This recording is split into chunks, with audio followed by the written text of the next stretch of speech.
সময় ঘনিয়ে আসছে ইউরো 2024-এর। মাঠের লড়াইয়ের আগেই প্রস্তুতি ম্যাচ সহ ট্রেনিং সেশনে ঘাম ঝরাচ্ছেন ইউরোপের দলগুলো। আজকের হাই ভোল্টেজ ম্যাচ পর্তুগিজ বনাম ক্রোয়েশিয়া। রোনালদোকে রেখে দল ঘোষণা করেছিলেন পর্তুগাল কোচ রবার্তো মার্টিনেজ। কিছুদিন আগে কিংস কাপের ফাইনালে নেইমারের দল আল হিলালের কাছে হেরেই কান্নায় ভেঙে পড়েছিলেন রোনালদো। সেটি নিয়ে সমালোচনাও হয়েছিল বেশ। এছাড়া সর্বশেষ 2022 কাতার বিশ্বকাপে বেঞ্চে বসে কাটিয়েছিলেন রোনালদো, কিন্তু আজকের ম্যাচেও দেখা গেল একই দৃশ্য। চলুন পুরো ম্যাচটি নিয়ে কিছুটা বিস্তারিত জানা যাক। ইউরো চ্যাম্পিয়নশিপ মাঠে গড়ানোর আগে নিজেদের ঝালিয়ে নিতে প্রস্তুতি ম্যাচ খেলছে দলগুলো। এবারের আসরে অন্যতম ফেভারিট হিসেবেই ধরা হচ্ছে ক্রিস্টিয়ানো রোনালদোর পর্তুগালকেই। তারকায় ঠাসা পর্তুগাল দলে রোনালদো ছাড়াও আছেন Bernardo Silva, Bruno Fernandes, Diogo জোতার মতো তারকা। তবে প্রস্তুতি ম্যাচে ক্রোয়েশিয়ার বিপক্ষে ক্রিস্টিয়ানো রোনালদোকে ছাড়া খেলতে নেমেই হারের স্বাদ পেয়েছে পর্তুগাল। শনিবার ঘরের মাঠে ক্রোয়েশিয়ার বিপক্ষে 2-1 গোলে হেরেছে পর্তুগাল। প্রথমার্ধে লুকা মদ্রিচের গোলে এগিয়ে যায় ক্রোয়েশিয়া।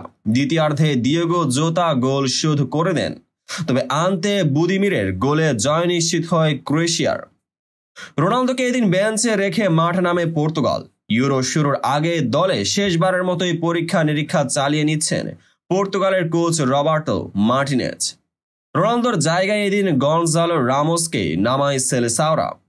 এদিন ম্যাচের 8ম মিনিটে পেনাল্টি পায় ক্রোয়েশিয়া। স্পট কিক থেকে দলকে এগিয়ে দেন অধিনায়ক লুকা মদ্রিচ তার বাঁ পাশে শট নেন। সঠিক দিকে ঝাঁপিয়ে পড়লেও শটের নাগাল পাননি পর্তুগালের গোলরক্ষক দিয়েগো কস্তা।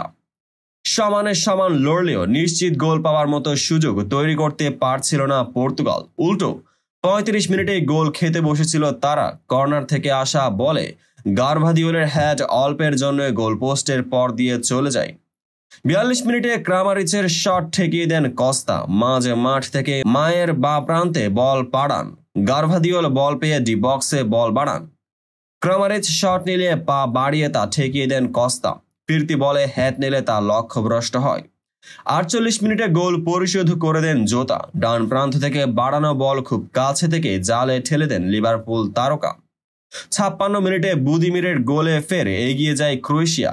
ইভান পেরিসিচের বাড়ানো বল নিচু হেডে ক্লিয়ার করার চেষ্টা করে পর্তুগালের এক ডিফেন্ডার। বল পেয়ে যান পাসালিচ।